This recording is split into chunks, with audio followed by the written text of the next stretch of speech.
You think about any sport position, whatever it is, they just react, they go. It's not a matter of like thinking like, oh, can I do this? Can I not do this? They should be tended to do certain movements, especially after ACL surgery. They should feel confident enough in order to just go for it, basically.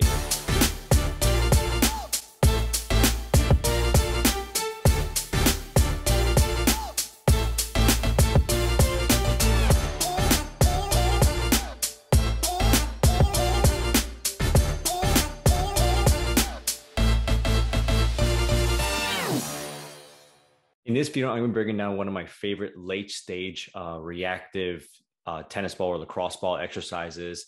I love utilizing this tool, very simple tool, because there's just so much kind of randomness that you can incorporate into an exercise.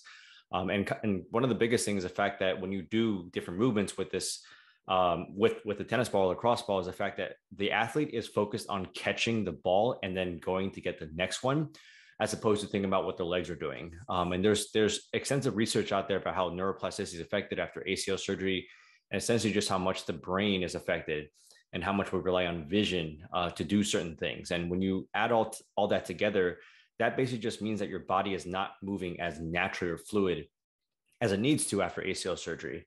And what makes athletes great is the fact that everything is reactive. You think about any sport position, whatever it is, they just react, they go. It's not a matter of like thinking like, oh, can I do this? Can I not do this? They should be tended to do certain movements, especially after ACL surgery. They should feel confident enough in order to just go for it, basically. And that obviously comes with being strong enough as well. But when you're working on especially movements, crossover steps, lateral steps, things like that, acceleration, deceleration, stopping, change directions, it needs to incorporate some sort of reactive component. And that's where I utilize, again, a tennis ball or lacrosse ball. So in this one, we're in kind of a 10 yard space or so, and I have two lacrosse balls. I'm basically at random tossing it in different directions. At first, when I start this type of exercise, I might just go left and right, left and right. That way, at least consciously, it's somewhat reactive, but at the same time, they know it's going to be in this left and right, so they can anticipate a little more. But later on, which is what I'm doing with this athlete in particular, it's very random. It can go left, left, it can go left, right, it can go left, right, right, and just kind of go back and forth all over the place. On top of that, in order for me to address another level of that vision, the vision component, is the fact that I utilize a iPad, and you'll see on the side there's an iPad with a changing color. It's nothing fancy. It's actually just a YouTube video that just changed the colors. So in between the tosses, she actually has to look up, glance at the iPad, go get the ball, and kind of go back and forth, back and forth. And people might see this and think it's, kind of Instagrammy or YouTubey, whatever it is, just for the sake of looking good or looking cool, quote unquote cool. But there is a purpose and intent. And you just think about a simple example is actually a point guard, right? A point guard who's running a fast break. They're dribbling down. There's 5 people back. They also have their teammates running up. So they're glancing back and forth, figuring out, again, like where their teammates are, also wondering where the opponents are, and kind of scanning back and forth, back and forth. It's never just looking one direction or this way or whatever it is. There's so much back and forth. Think about a quarterback. Think how much stimulus they have. A running back. There's every single sport, for the most part, you can think about how much stimulus is going on in any single play.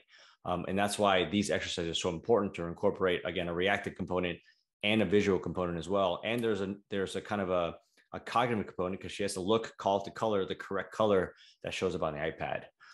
So I just want to give a little bit of background about this exercise. And please let me know if you have any questions, and I appreciate you guys watching.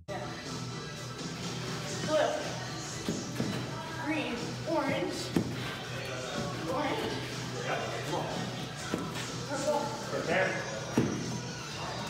purple. Thank you for watching today's video. Please feel free to like and subscribe and share it on your social media platforms. If you're interested, I have started an ACL Mastermind group, which is a growing library of content centered around ACL rehab.